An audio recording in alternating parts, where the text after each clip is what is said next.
आज हमारे साथ डॉक्टर राजेश कुमार शर्मा हैं जो कि एक मुहिम लेके चले हुए हैं। आप मुहिम के बारे में अगर आपको दिखाएं तो पीछे एक बड़ा सा बैनर लगा हुआ है जिस पे लिखा गया है दहेज और प्रदूषण मुक्त भारत।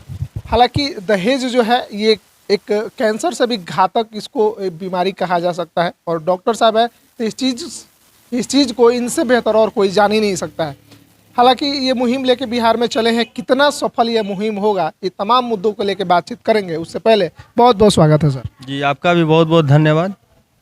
सर जो आप मुहिम लेके चले हैं आखिर क्या विजन है इस चीज़ को? लोग जो हैं कहीं ना कहीं कहते हैं लेकिन मानते नहीं हैं। बिहार में इसका प्रचलन बहुत ज़्यादा है, सदियों से चलते आ रहा है, इस परंपरा को अभी भी लोग निभा रहे हैं। लड़का अगर सरकारी जॉब में हो गया तो लोग सोचते हैं चलो भाई अब तो बल्ले बल्ले है, कम से कम 10 से 15 लाख रुपया दहेज तो मिलना ही है।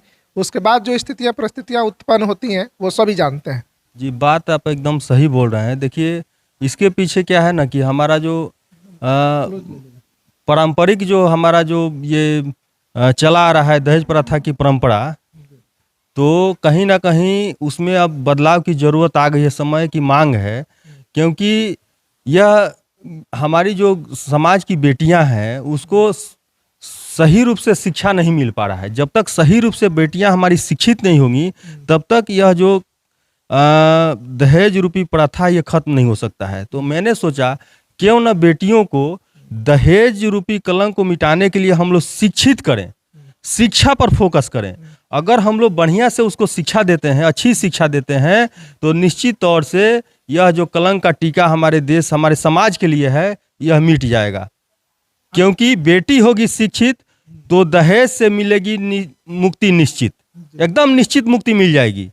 जो पैसा हम लोग दहेज के लिए माता पिता अपने लड़कियों के लिए, जैसे ही बच्चियां जन्म लेती हैं हम माता पिता बचपन से ही उनके नाम से कुछ कुछ पैसा निकालना शुरू कर देते हैं, जो कि उनके पढ़ाई में बाधक होता है। उसको अच्छी शिक्षा नहीं दे पाते हैं। उनको टीवी देना होता है, फ्रिज देना होता है, पैसा देना होता है, तरह तरह के समाज में डिमांड होते हैं जो कि लड़की वाले भरपाई नहीं कर पाते हैं। लास्ट में क्या होता है कि वह शादी जो है किसी तरह तो हो जाता है लेकिन दिल से दिल नहीं मिल पाता है।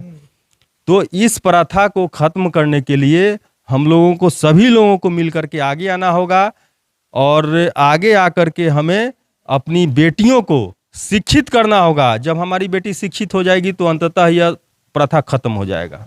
जी शादी आपका हो गया है सर? जी मेरा भी शादी हो चुका है। कब हुआ? मेरा शादी आपको 2023 2007, ध्यान से उतर रहा है, 1 मिनट रुक जाइए। नहीं ऐसे नहीं बोल देंगे ना, जो बोलेंगे एकदम फैक्ट बात बोलेंगे ना। 2013 में बाबू, 2012 में नवंबर में हुआ था। हाँ 13 बाबू।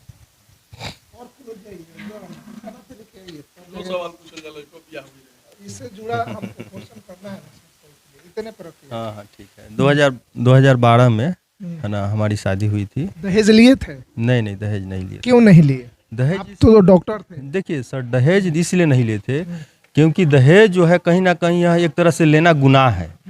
और आप दहेज लेंगे तो आपको एक माने वो क्या कहते हैं, जो घर में हम लोग शादी करने के बाद लड़की लाते हैं या बहू लाते हैं वो आपको नहीं मिल पाएगी, फिर आपको मिलेगी सास। क्योंकि जैसे आपने दहेज दिया, दहेज लेकर के शादी किया तो आपका रुआब, आपका स्वाभिमान, आपका वो क्यों सहेगी?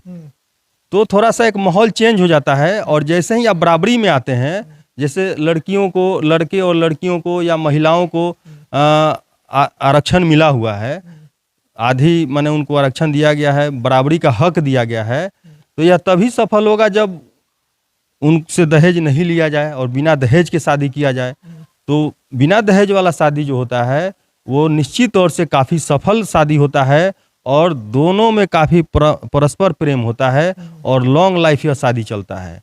और जैसे ही दहेज की बात आएगी, आप देख लीजिए आजकल कोर्ट में जाइएगा तो फैमिली कोर्ट स्पेशल बना हुआ है इसके लिए। लोग एक दूसरे पर दहेज प्रथा की केस, दहेज उत्पीड़न का केस कर रहे हैं।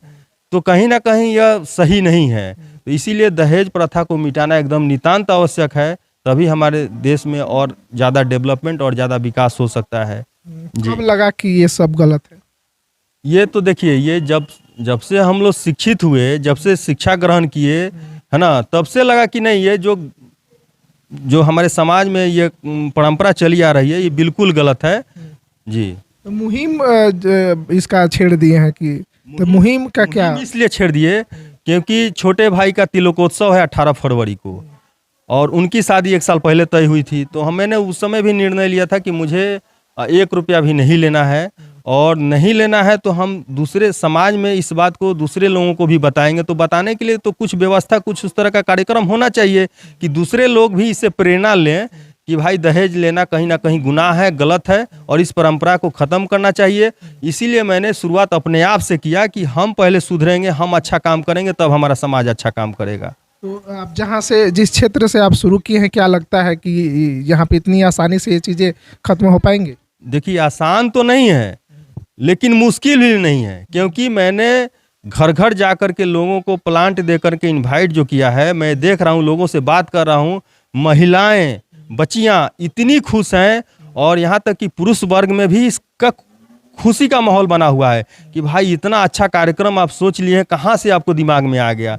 सब लोग चाह रहे हैं, लेकिन हिम्मत किसी के पास नहीं है कि समाज में आकर के इस चीज़ को, इसका पर्दाफाश कर सके, इस समाज को इसे माने इस कलंक के टीका से आगे निकाला जा सके। हमने कोशिश किया है, मैं लगा हुआ हूँ, और लोग, हमारे बहुत सारे लोग सपोर्ट में आए हैं, लोग सपोर्ट कर रहे हैं, और मुझे पूरा विश्वास है कि यह जो बैकुंठपुर की धरती है, गोपालगंज की, यह इतिहास रचने के लिए तैयार है। जी। देश में इसको अपराध भी माना जाता है कि अगर आप दहेज लेते हैं तो ये अपराध के श्रेणी में आता है। उसके बाद भी अभी भी ऐसे परिवार हैं जो सोचते हैं कि हम लोग गरीब हैं, अगर बेटा सरकारी जॉब में हो जाता है तो हमारी ये समस्याएं हैं वो खत्म हो जाएंगी, क्योंकि मोटा रकम दहेज मिलेगा, उससे घर और बन जाएगा, फिर चैन से हम लोग जिएंगे।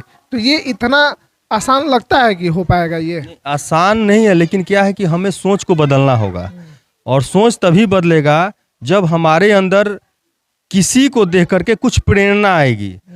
हम लोग सभी लोगों का, समाज में हर इंसान अपना अपना एक वो अनुकरणीय लोग, या फिर उसे कह सकते हैं कि वो क्या बोलते हैं उसको, नहीं, अपना एक वो ध्यान से उतर रहा है, नहीं बनाते हैं लोग अपना एक अनुसरण करने वाले, जिसको हम लोग क्या बोलते हैं, मार्गदर्शक। हाँ, जिस तरह से हम लोग माने समाज के जो माने महान लोग हैं, है ना, उनको हम लोग कैसे मार्गदर्शक के रूप में हम लोग लेते हैं कि भाई उनसे कुछ हम लोग सीखते हैं। तो उसी तरह से जब आप अच्छा काम करेंगे तो निश्चित तौर से दूसरे लोग आपका अनुसरण करेंगे, आपसे कुछ सीखेंगे। जी। अच्छा, एक उसके बाद से है आपका प्रदूषण मुक्त। तो उसके लिए देश में जनसंख्याएं बढ़ते ही जा रही हैं, जनसंख्या पर नियंत्रण हो नहीं रहा है, पेड़ कटते जा रहे हैं, सड़कें चौड़ी होती जा रही हैं, प्रदूषण बढ़ते जा रहा है। ये कितना लग रहा है कि ये ठीक हो पाएगा? देखिए, प्रदूषण मुक्त भारत बनाने के लिए हमने सोचा कि समाज में जैसे हर घर में पूरे इंडिया में 1 साल में लगभग 1 करोड़ शादियां होती हैं। तो मैंने सोचा कि जब 1 करोड़ शादियां हो रही हैं और हर घर में कम से कम 50-100 कार्ड तो निश्चित तौर से हर घर में 1 साल में आ जाते हैं, तो मैंने सोचा कि क्यों ना इस परंपरा को बदला जाए और कार्ड, इनविटेशन कार्ड के जगह पर, आमंत्रण पत्र के जगह पर क्यों ना प्लांट की परंपरा, पौधे की परंपरा को शुरू किया जाए। क्योंकि पौधा जो है बहुत कम पैसे में उपलब्ध हो जाता है, 10 रुपया, 15 रुपया, 20 रुपया में उपलब्ध हो जाता है, जबकि एक कार्ड की कीमत आज के समय में 50 रुपया से लेकर के 5,000 रुपया मार्केट में आपको बिक रहा है। तो उस तरह से कहीं ना कहीं वो खर्चीला भी है, और कहीं ना कहीं वो हमारे लिए जल प्रदूषण और वायु प्रदूषण दोनों का काम कर रहा है एक आमंत्रण पत्र। और जैसे ही हम लोग प्लांट की परंपरा को शुरू करते हैं, पौधे देने की परंपरा शुरू करते हैं, तो जल प्रदूषण और वायु प्रदूषण दोनों से हमें मुक्ति मिल जा रही है। अब मान लीजिए कि आपके घर में आप रिपोर्टिंग करते हैं, तो आपके घर में कम से कम 100-200 कार्ड तो आ ही जाता होगा निश्चित तौर से। अगर 200 कार्ड के जगह पर आपको 200 पौधा हर साल दे दिया जाए, तो आप बताइए कि चमत्कार होगा या नहीं होगा? आप मानते हैं इस बात को? तो हम चाह रहे हैं कि ये चमत्कार सब लोग देखें। ये जो कैलकुलेशन है चमत्कार की, ये निश्चित तौर से काफी माने बड़ा चमत्कार होने वाला है ना जी। बिल्कुल, लेकिन इन दोनों चीज़ों से अब ये लग रहा है या जनता भी कहेगी कि कहीं ना कहीं आपका जो कदम है राजनीतिक की तरफ है, क्योंकि राजनीति में जब लोग कदम बढ़ाना शुरू करते हैं या आते हैं तो ऐसे मुहिम को लेके आते हैं। आप भी किसी पार्टी से जुड़ रहे हैं? नहीं, पार्टी से तो हम हैं ही, कौन से पार्टी से? लेकिन जन स्वराज पार्टी से हैं। लेकिन पार्टी से होने का मतलब ये नहीं है कि हमारे अंदर जो भावना है, हमारे अंदर जो संस्कार है, हम कुछ अलग कर रहे हैं। ये बचपन से ही हमारा हॉबी रहा है समाज में कुछ अच्छा करने के लिए, और बचपन से ही हम करते आए हैं। ये नई चीज़ मेरे लिए नहीं है। और पार्टी तो 5 महीना पहले हम ज्वाइन किए हैं, और शादी तो हमारी 1 साल पहले तय हुई है। लोग कहने के लिए, देखिए, कहने के लिए कोई, सब लोग स्वतंत्र हैं, कुछ भी कह सकते हैं, लेकिन ऐसी मेरी कोई भावना, कोई मानसिकता बिल्कुल नहीं है। और जाति, धर्म और पार्टी से इस कार्यक्रम को कोई लेना देना नहीं है। मेरा अनुरोध है कि इस पर कोई टीका टिप्पणी नहीं करे। जो यह कार्यक्रम समाज के हित में है, देश के हित में है, संसार के हित में है, सब लोग मिलजुल करके इस कार्यक्रम को सफल बनावे, मेरी यही सबसे अपील है। मैं मंजीत बाबू जो भूतपूर्व विधायक हमारे यहाँ के रह चुके हैं, मैं उनके दरवाजे पे भी गया, उनसे भी आग्रह किया कि आप भी आइए, आप सादर आमंत्रित है।